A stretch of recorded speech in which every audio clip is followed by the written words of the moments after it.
कोशिश कर हल निकलेगा, आज नहीं तो कल निकलेगा। अर्जुन के तीर सा सद, मरुस्थल से भी जल निकलेगा। फिर 2021 में तो फिर पटवारी आया हुआ था, पिछला दिया था सर। हाँ सर, 2021 में सर मैं पटवारी एग्जाम दिया था। और पटवारी एग्जाम में क्या रिजल्ट रहा आपका? जो पहला एग्जाम होगा आई थिंक उस समय। हाँ सर, मेरा वो पहला एग्जाम था तैयारी के साथ। अच्छा, बच्चे कहीं जानना चाहते हैं कि भाई 4th ग्रेड का पेपर भी दिया था क्या आपने, और उसमें कितने नंबर आप क्वेश्चन सही हो रहे हैं? 120 में से कितने क्वेश्चन सही हो रहे हैं? सच कहूँ तो मतलब सेफ्टी का हर कोई ध्यान रखता है। और मैंने 4th ग्रेड का पेपर भी दिया है और मेरे अप्रॉक्स 90 से 100 के आसपास इनके बीच में रेंज में सही हो रहे सर। 90-95 सही हो रहे हैं जी सर। तो 4th ग्रेड वालों सुन लो कि ये लोग आपकी सीट नहीं खाएंगे जो 3700 बच्चे हैं, और 90-95 टॉपर के नंबर आ रहे हैं। जो टॉपर है पटवारी के, जिनकी अच्छी खासी रैंक है ग्रेड एग्जाम में 90, 95, 97, 90 से 100 के बीच में, तो जो फाइनल जो कट ऑफ जाए 4th ग्रेड की,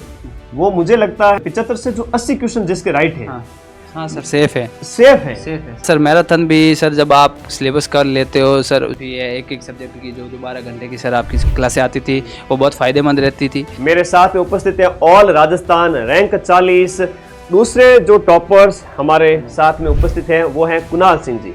अर्जुन के तीर सा सद, मरुस्थल से भी जल निकलेगा।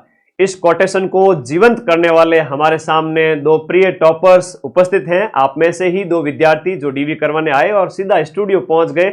सेमिनार का इंतजार किए बिना कि गुरुजी आपसे मिलना है। आज इनके इंटरव्यू से आपको रूबरू कराऊंगा और आपको बड़ा मोटिवेशन मिलेगा इनसे। मेरे साथ में उपस्थित है ऑल राजस्थान रैंक 40 अपने पृथ्वी सिंह जी, शिलोर गांव बालोतरा से। पहले इनका सम्मान करते हैं माल्यार्पण से। और दूसरे जो टॉपर्स हमारे साथ में उपस्थित हैं वो हैं कुणाल सिंह जी। कुणाल सिंह जी वाण गांव सिरोही से हैं और आपकी ऑल राजस्थान जो रैंक है वो 573 है। तो आपका बहुत बहुत धन्यवाद स्टूडियो पधारे। आप सभी का कॉन्ग्रेचुलेसन आप सभी को कि भाई आपकी ये जो सफलता है इन विद्यार्थियों को मोटिवेट करेगी और आप इसी तरह उत्तरोत्तर जीवन में प्रगति करते रहें, आगे बढ़ते रहें। आपकी इस जर्नी से बच्चों को लाभ मिले। मेरा पहला क्वेश्चन पृथ्वी सिंह जी से है कि आपने जो प्रिपरेशन स्टार्ट की, कब से स्टार्ट की और कौन कौन से एग्जाम दिए और कौन कौन सी असफलताएं आपको मिली? पढ़ाई के लिए 2021 में सूरतगढ़ गया था सर तैयारी करने के लिए, और वहीं से फिर 2021 में तो फिर पटवारी आया हुआ था, पिछला दिया था सर। हाँ सर, 2021 में सर मैं पटवारी एग्जाम दिया था। और पटवारी एग्जाम में क्या रिजल्ट रहा आपका? जो पहला एग्जाम होगा आई थिंक उस समय। हाँ सर, मेरा वो पहला एग्जाम था तैयारी के साथ में पहला एग्जाम दिया था, और उसमें क्या रिजल्ट रहा आपका? सर उसमें हो नहीं पाया था फाइनल, 20 नंबर से रह गया था। देखो 20 नंबर के मार्जिन से ये रह गए थे। तैयारी थोड़ी सी कम रह गई थी। तैयारी तो की थी, कितने महीने की तैयारी की थी उस समय? वो 4-5 महीने की तैयारी थी। 4-5 महीने की तैयारी में भी अच्छा रिजल्ट रहा। और उस पटवारी रिजल्ट के बाद में कौन से एग्जाम दिया आपने? पटवारी के जस्ट उस समय सर RS प्री की वैकेंसी आई हुई थी 2021 वाली, वो दिया था सर, उसमें भी नहीं हो पाया था। तो प्री में भी असफल हो गए थे। और उसके बाद के एग्जाम्स का क्रम क्या रहा? सर उसके बाद मैंने फिर अच्छी तैयारी के साथ वीडियो दिया था 2022 में, और उसमें सर थोड़ा 2 गुना हुआ था मेरा। अच्छा। उसमें सर फाइनल सिलेक्शन में मैं 2.5-3 नंबर से रह गया था। देखो बच्चों, क्या होता है कि देखो हम पृथ्वी सिंह जी से देखें तो इनका जो उदाहरण देखें, आप शुरू में ही जब ये तैयारी के लिए गए थे 4-5 महीने पढ़े तो पटवार की कट ऑफ उस समय आई थिंक 225 रही थी। तो आपके जो मार्क्स है वो 200 क्रॉस हुए थे। उसके बाद में इनका जैसे तैयारी का रिदम बना रहा, तैयारी छोड़ी नहीं। तो ग्राम विकास अधिकारी में फिर कितने मार्जिन से रहे थे आप? सर उसमें सर 2.5-3 नंबर से रह गया था। देखो बैक टू बैक साल भर की आई थिंक उस समय तैयारी हो गई थी। साल भर की तैयारी होते थे कि कैंडिडेट का इतना लेवल आ जाता है कि वो लगभग सफल होने वाले विद्यार्थियों की दौड़ में आने ही लगता है। उसके बाद कौन से एग्जाम दिए थे आपने? सर उसके बाद में मैंने प्री की तैयारी की थी, RS प्री दिया था। सर। और उसमें क्या रिजल्ट रहा आपका? सर उसका प्री हो गया था, फाइनल मेंस भी दिया, पर मेंस में नहीं हो पाए। चलो पहले RS प्री था वो भी नहीं हुआ था, लेकिन सेकंड वाला हो गया था। तो लगे रहो, आज नहीं तो कल हल निकलेगा, लगातार लगे रहो। और फिर उसके बाद में CET वगैरह के भी एग्जाम? सर हाँ, CET के दिए थे, क्योंकि ये सर पटवारी और वीडियो के एग्जाम के लिए जरूरी था। ये पोस्ट है CET ग्रेजुएशन लेवल की थी। और अपनी तो इस दिए थे। अपनी इस एग्जाम की अगर हम बात करें तो CET ग्रेजुएशन से लेकर अभी तक लगभग 1.5 साल निकल गया। तो बार CET भी पढ़ा, फिर पटवारी पोस्ट पॉइंट भी हुआ, फिर वापस से अगस्त में पेपर दिया। इस दौरान आपकी जर्नी कैसी रही सक्सेस की, वो बता दीजिए कि भाई 0 लेवल से उस समय आपने फिर कैसे स्टार्ट किया पटवारी को। सर देखो तैयारी, ये जो पटवारी अभी 25 वाला एग्ज़ाम दिया, काफ़ी टाइम हो गया सर, 21 से तैयारी कर रहे हैं, कंटिन्यूटी है। और तो सर ज़्यादा इसमें दिक्कत आई नहीं, 4-6 महीने की तैयारी थी ये अच्छी।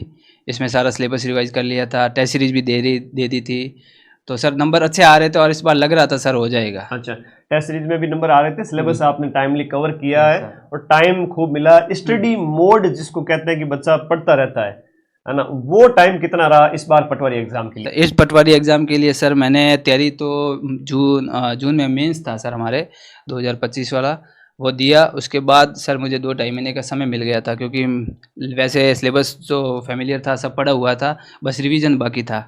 तो सर 2-2.5 महीने के रिवीजन में यह सर रैंक हासिल की। देखो आरएएस की इन्होंने जब तैयारी शुरू की थी तो सिलेबस लगभग सेम है, मिनी आरएएस पटवार को कहते हैं, तो एक तरह से लगभग इनके पढ़ा हुआ था, पीछे 2 साल से पढ़ते हुए आ रहे थे, 2-3 साल से वही शेड्यूल इनका रहा है। और फिर लास्ट में देखो बच्चों, स्टडी मोड जो होता है ना वो इम्पोर्टेंट है कि आरएएस मेंस देकर के ये फ्री हो गए थे, तो फिर जून जुलाई अगस्त 2-2.5 महीने इन्होंने पूरा यूटिलाइज किया और फाइनली इनको ऑल राजस्थान रैंक 40 मिल गई। अब कुणाल जी से बात करते हैं। कुणाल जी, आपकी जर्नी बताइए कि आपने सबसे पहले 0 लेवल से कंपटीशन एग्जाम की तैयारी कब की और एकेडमिक में आप कैसे क्या रहे और एकेडमिक कहाँ से की, क्या किया? नमस्कार, मैं राजस्थान के वाहन गांव जिला सिरोही का रहने वाला हूँ। बचपन से ही मैं पढ़ने में होशियार रहा हूँ। 10th में मेरिटोरियस था, 12th में मेरिटोरियस था, ग्रेजुएशन भी मैंने महाराजा कॉलेज जयपुर से की है। उसके बाद मैं साइंस फील्ड में रहा। फिर उसके बाद कंपटीशन में आने का मेन ऐसा रहा कि फील्ड चेंज हो गया एकदम अचानक। उसके भी कारण थे कि जैसे कि एक अपना फैमिली के आसपास अपन लोगों को देखते हैं कि वो सरकारी सर्विस में लगने के बाद कितना काम आ सकते हैं समाज के लिए, तो वो मेरे को बहुत मोटिवेट करता था। और उसके अलावा जो मेरे फ्रेंड थे वो भी अभी अच्छी रेस्पेक्टेड पोस्ट पर लग चुके थे, तो मुझे एक मोटिवेट मिला कि चलो मैं भी ये तैयारी करता हूँ। तो अभी जुलाई 2024 में हमारे समाज का एक संस्थान बना, Rajpurohit global centre of excellence Jaipur. तो वहाँ के मेंटोर है, उन्होंने मुझे भी मौका दिया कि भाई आप आओ और तैयारी करो। तो फिर मैंने जुलाई 2024 से आरएस की स्टडी स्टार्ट की और उसको चालू करने में और मेंटरशिप अनुशासन के अंदर मैंने स्टडी की। दिन के लगभग 10 घंटे स्टडी करने के बाद आरएस प्री दिया और आरएस प्री मेरा निकला और इस बार मैंने आरएस मेंस भी दिया। हालांकि आरएस मेंस में मैं सफल नहीं हो पाया।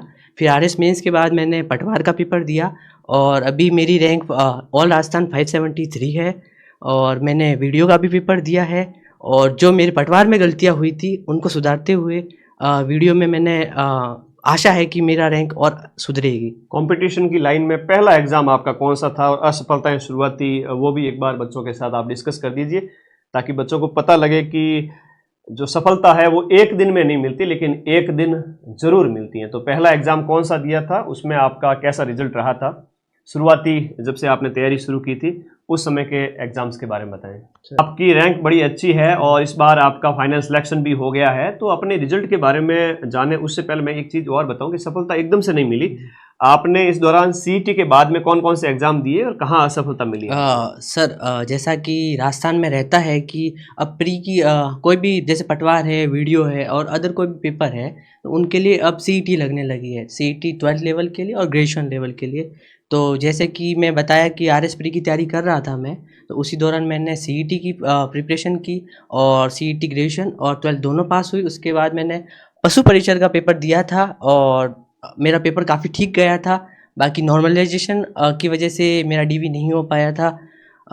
उसके बाद ये मेरा आरएस प्री ही लगा था और उसके बाद अभी मैंने पटवार का दिया और वीडियो का दिया है सर। पहली सरकारी नौकरी और लास्ट 1-1.5 साल का जो सफ़र है सीईटी के बाद का, ये काफ़ी आपका उतार चढ़ाव भरा रहा और फाइनली आप सक्सेस हो गए। पृथ्वी सिंह जी से मैं पूछना चाहूँगा कि आप जब प्रिपरेशन करते थे उस दौरान का आपका शेड्यूल कैसा रहता था, वो एक बार बता दीजिए। लाइब्रेरी या फिर सेल्फ घर पे बैठ करके सेल्फ किताबों से खुद से पढ़ना और नोट्स वगैरह कैसे बनाना, उसके बारे में हम डिस्कशन करेंगे। सर पढ़ने के लिए तो सर लाइब्रेरी जाते थे। लाइब्रेरी जाते हाँ थे? सर, बढ़िया। कितने घंटे बैठते थे? सर घंटे का सर कोई फिक्स नहीं है, अमूमन ऑन एन एवरेज सर मेरा वो शेड्यूल रहता था कि मेरे को इस दिन ये टारगेट कंप्लीट करना है। हर दिन का टारगेट या हर हफ्ते का मैं टारगेट लेके चलता था सर कि ये टारगेट मुझे इस हफ्ते कवर करना है, और कुछ छूट जाए तो फिर वो अगले हफ्ते उसमें ऐड करना है। टारगेट अचीव करने में कितने प्रतिशत आप सफल होते थे कि भाई सप्ताह भर के अंदर इतना पढ़ना है मुझे, उसमें आप कितने सफल रहते थे? कई बच्चे ऐसे होते हैं कि भाई शेड्यूल बना लेते हैं लेकिन वो टारगेट को पूरा नहीं कर पाते हैं। टारगेट तो 100% नहीं हो पाता था, पर एवरेज 80% 90% तक हो जाता था। तो देखो बच्चों, जो आप देख करते हो अपना जो टारगेट लेके चलते हो कि पूरे सप्ताह भर में आपको क्या पढ़ना है, कैसे पढ़ना है, कई बच्चे हैं वो आधा भी नहीं पढ़ पाते, कई 25% भी नहीं पढ़ पाते, और कई तो खाली शेड्यूल बना के रख देते हैं, पढ़ते नहीं है। वो बातें होती हैं। तो टॉपर्स की बात एक जान लो कि जो कहते हैं, जो मैं बोलता हूँ वो मैं करके दिखाता हूँ, वो बात अगर है आपके अंदर तो आप सिलेक्ट हो जाओगे। वरना बेटा और भी बहुत सारे बच्चे बैठे रहते हैं जो दिन रात पढ़ते रहते हैं और वो टॉपर्स बन जाते हैं। होप्स हो कि नेक्स्ट नंबर आपका है, आप भी टॉपर बने। तो इसको मोटिवेशन के तौर पर लेना है। और नोट्स वगैरह बनाते थे या फिर अध्ययन सामग्री जो आपके पास रहती थी उसी के अंदर आप हाईलाइट करके रखते थे?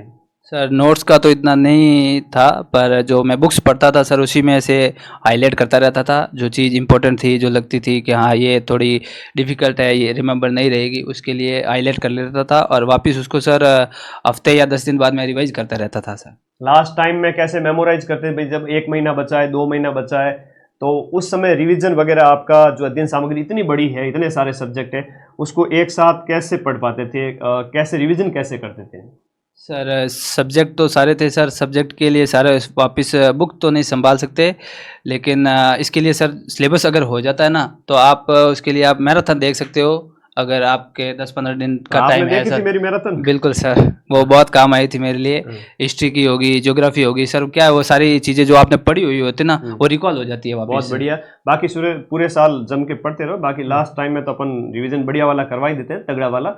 अच्छा, लाइब्रेरी में आप पढ़ते थे रोज के, ठीक है, ऑन एन एवरेज 8-10 घंटे निकल जाते। लास्ट के 2-3 महीने हो, उस समय इतना तो करना चाहिए। बिल्कुल सर। अच्छा, एक बात ये बताइए, महीने भर के अंदर कोई विद्यार्थी होता है, जैसे कई बच्चे 10-15 दिन ही पढ़ पाते हैं, तो कोई ज्यादा पढ़े कोई कम पढ़े, तो 1 महीने के अंदर छुट्टी कितनी लेते थे पढ़ाई नहीं से? सर, पढ़ाई सर जहाँ अगर वहाँ स्टडी टेबल पर हैं वहाँ सर तो छुट्टी का तो कोई सवाल ही नहीं है, बस कंटिन्यूटी है वो जरूरी रहती थी। इसमें छुट्टी का कोई सर चांस ही नहीं, उसके साथ बिल्कुल नहीं। समझो रोजाना का जो है कि भाई इतना पढ़ना है, पढ़ना तो पढ़ना ही है पढ़ना सर, ही, बिल्कुल सर, नो ऑप्शन। बहुत बढ़िया। इस प्रकार से आपका ये शेड्यूल रहता था। कुणाल जी, आप बताइए, आपकी इस जर्नी के दौरान आप कहाँ, जयपुर से आपने तैयारी की थी? अपन जो समाज का जो अध्ययन की जो व्यवस्था अच्छी की हुई है, हॉस्टल अच्छा है, जहाँ रहकर इन्होंने तैयारी की, तो लाइब्रेरी या जो रूम पे रह के? सर हमारे हॉस्टल में लाइब्रेरी की सुविधा है और काफ़ी अच्छा माहौल है, वहाँ का अनुशासित माहौल है। हमारा शेड्यूल फिक्स्ड है। हम मतलब रेगुलर डेली 10 घंटे स्टडी करते हैं, न्यूज़पेपर रीडिंग होती है और ऐसी चीज़ है कि मेंटरशिप होती रहती है हम लोगों की। कोई ना कोई व्यक्ति आते रहते हैं और हमको मतलब मोटिवेट करके जाते हैं। और वो चीज़ सबसे इम्पोर्टेंट होती है कि भाई आप डीमोटिवेट होने से कैसे बचे। तो मतलब कुछ फैक्ट्स बताते हैं, जैसे कि भाई आपकी फैमिली के साथ कुछ ऐसा हुआ हो या फिर आपकी लाइफ में कुछ ऐसा हुआ हो कि आपको लगा हो कि यार मुझे कुछ करना चाहिए, मैं कुछ कर सकता हूँ। तो वो चीज़ें क्या है कि हर महीने 15 दिन या फिर 7 दिन में कोई आके आपको बता के जाता है ना, तो वो इंस्टेंट आपको एक मोटिवेशन मिलता है। और आप क्या रहता है कि लोगों का रिदम खो जाता है, पढ़ते पढ़ते 7 दिन हो जाते हैं, फिर वो छोड़ देता है पढ़ाई, फिर वो थोड़ा सा जी भागता है कि भाई मूवी देख लेते हैं एक दिन, आज तो संडे है। पर वो जब नई चीज़ें मिलती है ना तो वो वापस एकदम फ्रेश हो जाता है माइंड और वापस पढ़ाई होती है। और मुझे लगता है कि भाई धीरे धीरे धीरे आप रेगुलर अगर पढ़ते हो ना तो ज़रूर सफलता मिलती है। और मैं भी ये कोशिश करूँगा कि आने वाले पेपरों में मैं वापस अच्छा रिजल्ट दे पाऊँ। अच्छा, ये तो देखो समाज की तरफ से हर एक समाज के अच्छे अच्छे हॉस्टल्स बने हुए, तो आप निश्चित रूप से प्रतिभावान विद्यार्थियों के लिए अच्छी व्यवस्था की हुई थी, उनको भी बहुत बहुत धन्यवाद। जब प्रिपरेशन करते हैं उस टाइम के दौरान बच्चे बड़े डिमोटिवेट हो जाते हैं कि भाई होगा या नहीं होगा, सवाल आते रहते हैं, पढ़ते बहुत हैं लेकिन ऐसे क्वेश्चंस आते रहते हैं। तो मोटिवेट कैसे किया खुद को, ये थोड़ा बताइए। सर मेरे लिए तो मोटिवेशन मेरी सर असफलता ही थी। हाँ। वो बार बार मुझे याद दिलाती थी कि अभी तक तूने कुछ हासिल किया नहीं है। तो सर उसी वो असफलताओं ने मुझे लगाए रखा कि बस अब नहीं तो इस बार तो जरूर होगा। बहुत बढ़िया बात। जब उसूलों पे आए तो टकराना जरूरी है और जिंदा हो तो जिंदा नजर आना जरूरी है। आज ये सफल हैं इसलिए यहाँ खड़े हैं, वरना कौन पृथ्वी कौन कुणाल मैं नहीं जान पाता, या इनके जो फ्रेंड सर्कल है वो भी उनको जो आज इतनी इज्जत दे रहे हैं कि भाई तो पटवारी बन गया, कोई पूछता नहीं, बन गए इसलिए वैल्यू बन जाती है। तो अपनी वैल्यू बनाने के लिए पढ़ना है, राइट। ये अपना वजूद अपना अस्तित्व वो बार बार ट्रिगर करता है आपको, यार लाइफ में कुछ करना है तो उसके लिए रोजाना पढ़ना है ना, आलस नहीं करना है। तो ये बहुत बढ़िया कि भाई अपने आप को मोटिवेट रखने के लिए सेल्फ मोटिवेशन बहुत जरूरी है। एक प्रश्न ये कि जब आप पढ़ते हो उस दौरान जो आपके टेस्ट वगैरह है वो कब लगाएं, सिलेबस कब कितना मतलब एग्जाम डेट को देखते हुए कैसे क्या कवर करें, और एक दिन में कितने क्या सब्जेक्ट पढ़ें? सर जैसा मैं अपना निजी बताऊंगा, सबसे इम्पोर्टेंट होता है कि आप कौन सा पेपर दे रहे हो उसका सिलेबस क्या है। तो हमको भी ऐसा बताया गया कि भाई स्टार्टिंग में था तो मुझे नॉलेज नहीं था कि भाई एक्चुअल में राजस्थान के पेपर में कैसे कवर करना है, क्या सिलेबस पढ़ना है। तो क्या अपन अदर बहुत सारी किताबें ले आए, उनको पढ़ने लगे, ये भी पढ़ रहे हमारे पास मतलब कुछ स्पेशल चीज़ नहीं होती कि भाई यहाँ पढ़ने से अपन को यहाँ बेनिफिट रहेगा। फिर धीरे धीरे ये सब चीज़ें छट गई और मेरे पास एक स्पेसिफिक हो गया है कि भाई ये कंटेंट पढ़ेंगे और जरूर इसमें से जरूर पेपर मिलेगा ही मिलेगा आपको। वैसे किताबें कोई बुरी नहीं होती, कंटेंट कोई बुरा नहीं होता, एक कंटेंट पे फोकस रखो। बच्चे सोच रहे होंगे कि सर अब बताओ कौन कौन सी किताबें पढ़ी, तो भाई जो आपके पास कंटेंट होता है जिसके ऊपर आपको ट्रस्ट है, ज्यादा सामग्री इकट्ठे करनी चाहिए या कम, वो बताओ थोड़ा सा। सर एकदम लिमिटेड रखना चाहिए अपन को, और जैसा कि उसको बार बार रिपीट करना चाहिए। अगर आप एक ही चीज को बार बार रिपीट करते हो तो कुछ गलतियां रहती है, कुछ ऐसे फैक्ट्स रहते हैं जो आपको एग्जाम टाइम में याद नहीं रहते, तो वो बार बार रिपीटेशन से अपन को याद हो जाते हैं, वो एकदम कंटेस्ट हो जाते हैं, और वो चीज मेरे को बहुत फायदे करती है। बहुत बढ़िया बहुत बढ़िया। अच्छा, बच्चे कहीं जानना चाहते हैं कि भाई 4th ग्रेड का पेपर भी दिया था क्या आपने, और उसमें कितने नंबर आप क्वेश्चन सही हो रहे हैं, 120 में से कितने क्वेश्चन सही हो रहे हैं? सच कहूँ तो मतलब सेफ्टी का हर कोई ध्यान रखता है। और मैंने 4th ग्रेड का पेपर भी दिया है, और मेरे अप्रोक्स 90 से 100 के आसपास इनके बीच में रेंज में सही हो रहे हैं सर। 90-95 सही हो रहे हैं जी सर। तो 4th ग्रेड वालों सुन लो कि ये लोग आपकी सीट नहीं खाएंगे जो 3700 बच्चे हैं, और 90-95 टॉपर के नंबर आ रहे हैं, जो टॉपर है पटवारी के, जिनकी अच्छी खासी रैंक है। अच्छा, मैं पृथ्वी से भी पूछ लेता हूँ, भाई पृथ्वी आपकी जो 4th ग्रेड आपने भी दिया था? हाँ सर, बिल्कुल सर। कितने क्वेश्चन सही हो रहे हैं बच्चों को बताओ? सर 97 बैठ हैं उसमें सर। 97, 95, 90 ये टॉपर के नंबर हैं, और सीटें वहां पर 55,000, पद और बढ़ जाएंगे। टेंशन करते हो सर कट ऑफ बढ़ जाएगी, कट ऑफ बढ़ जाएगी। अगर मैं कहूं 60,000 बच्चे लेने हैं इनको, और इस हिसाब से जो आपके मार्क्स आ रहे हैं, सब कुछ पढ़ने के बावजूद पटवारी 4th ग्रेड एग्जाम में 90, 95, 97, 90 से 100 के बीच में, तो जो फाइनल जो कट ऑफ जाए 4th ग्रेड की, वो मुझे लगता है कि 75 से जो 80 क्वेश्चन जिसके राइट है, हाँ सर, सेफ है, सेफ है, जिसमें नंबर आते हैं आपके 115, 120, 125, 130, ये बच्चे सेफ हैं, तो फालतू में टेंशन नहीं करनी है। और जब टॉपर्स के इतने नंबर आ रहे हैं चतुर्थ श्रेणी में, तो आपकी भी नौकरी लगेगी, बड़ी संख्या में लगेगी। बहुत बहुत आशीर्वाद सभी को। ऑनलाइन ही कह देता हूं कि आपको भी जल्द सफलता मिलने वाली है। में सबसे बड़ा योगदान, सबसे बड़ी खुशी जो इनको होती है सफल होने के बाद, वो होते हैं माता पिता, है ना। उसके बाद आपके गुरुजन वगैरह, और बाकी तो सब दुनिया वाले जलते हैं, और जलने वाले जलते रहेंगे। आप लोग लेकिन लगातार मेहनत करके सफलता प्राप्त करते हैं, ये प्रकृति का उसूल है। तो मेरा प्रश्न आपसे ये है कि आपके पेरेंट्स, भाई बहन, उनका क्या योगदान रहा, एक बार उनको भी ये सफलता समर्पित कर दीजिए। सर वो पेरेंट्स तो सर सपोर्टिव ही है, वो हमेशा जब फ़ोन करता हूँ तो कहते ही रहते हैं कि तू बस तैयारी करता रहे, लगा रहे, और कुछ न हुआ तो भी कुछ नहीं सर, कुछ नहीं हुआ तो पेरेंट्स का ये फर्ज बनता है, और करते भी हैं पेरेंट्स के भी, कोई और भी तो बहुत सारे अपॉर्चुनिटी होती है। अच्छा, आप नौकरी नहीं लगे तो कोई काम धंधा भी तो होता है ना, हाँ, उससे भी अपनी आजीविका चला सकते हो, और इवन सरकारी नौकरी से बढ़िया पैसा कमा सकते हो, ये भी चीज़ है, ठीक है। तो कभी भी ऐसा ना सोचें। तो पृथ्वी सिंह जी और कुणाल जी के साथ, दोनों के साथ भी ऐसा ही है कि ये टारगेट ही लेके चले कि भाई जिंदगी में कुछ नहीं तो कुछ और ही सही, तो वो चीज़ें थी। तो इसके साथ एग्जाम हॉल में जो है बच्चे प्रेशर हैंडल नहीं कर पाते, और जैसे ही एग्जाम पास में आते हैं, सर टेंशन बहुत हो रही है, नींद नहीं आती, आधे दिन तो खूब नींद आती है, परीक्षा के दिनों में नींद नहीं आती है।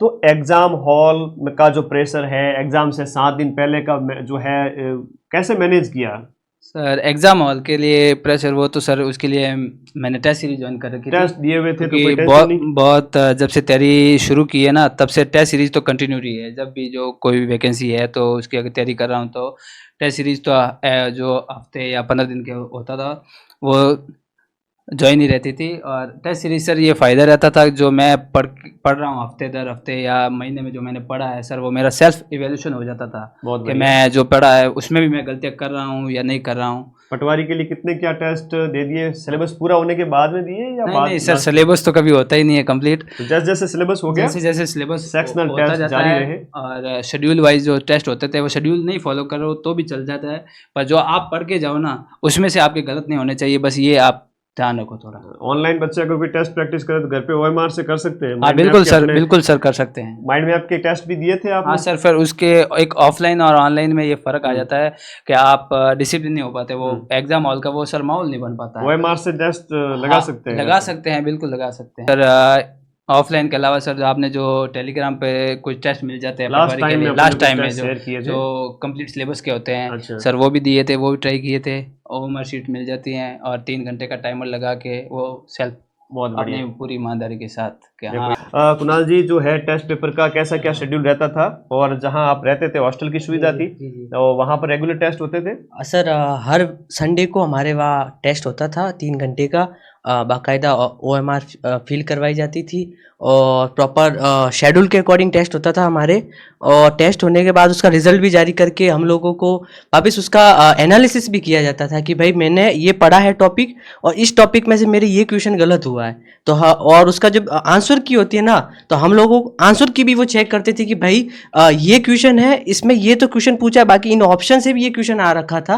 तो ये चीज़ है ना, जब पेपर हार्ड आता है अपन बोलते हैं कि पेपर हार्ड आया, तो उस समय अपन ये ऑप्शन भी पढ़ा रखा होता है तो ये हमारे काम आ जाता है। तो मैंने रेगुलर टेस्ट दिया है और मेरा मानना है कि भाई टेस्ट का बहुत बड़ा रोल होता है और बहुत ज़्यादा काम आता है वो। बहुत बढ़िया।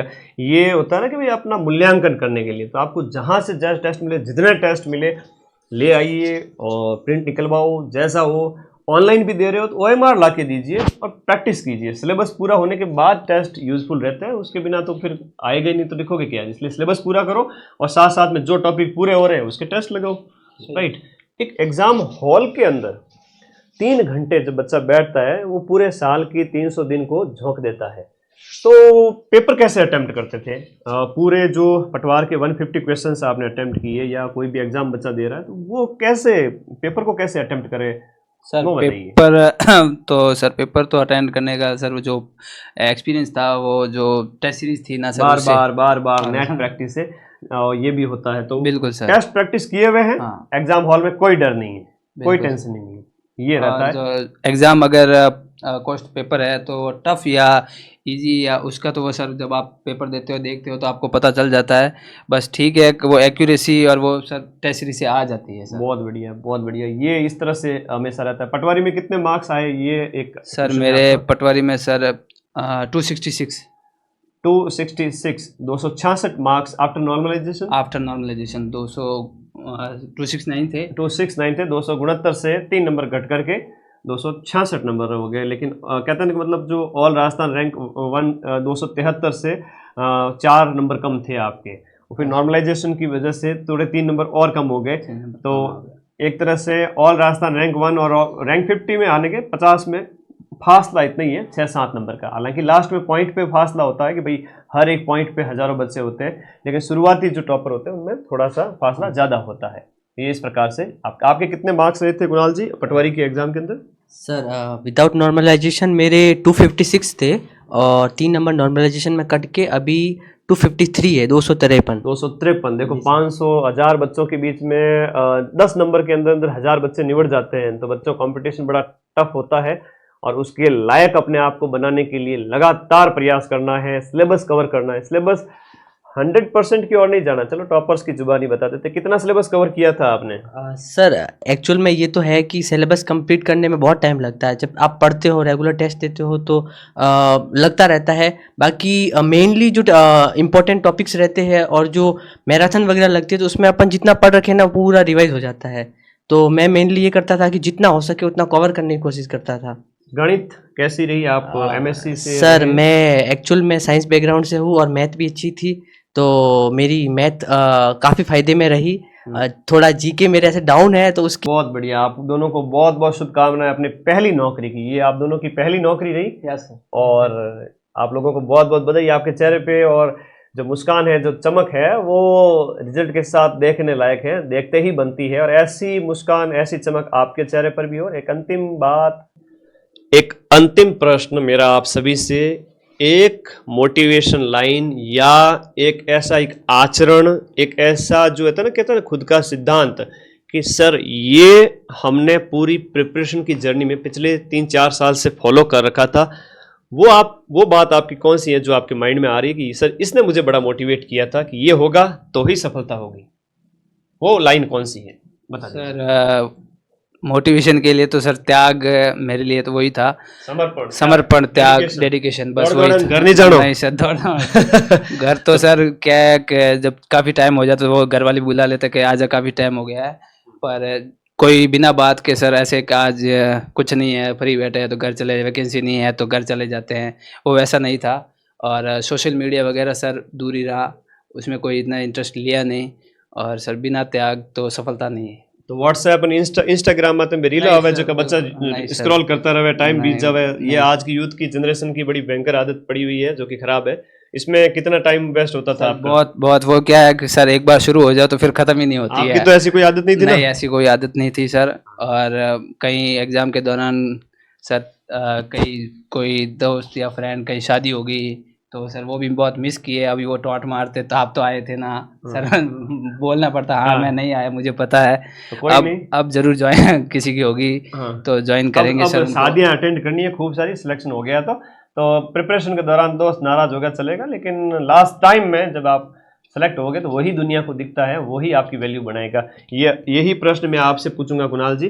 तो अपना ऐसे कोई मोटिवेशन लाइन जो आपको बड़ा मोटिवेट करती हो, ऐसा कोई कोटेशन? जैसा कि सर आप ही कहते हो कि मरे बिना स्वर्ग नहीं मिलता। मरिया को नहीं स्वर्ग मिले, खुद ने मरना पड़े। हाँ सर, तो बहुत मतलब बढ़िया। यही है कि बिना सफलता चाहिए तो आपको मेहनत करनी ही पड़ेगी। इंग्लिश में भी बोलते हैं कि hard work can beat talent.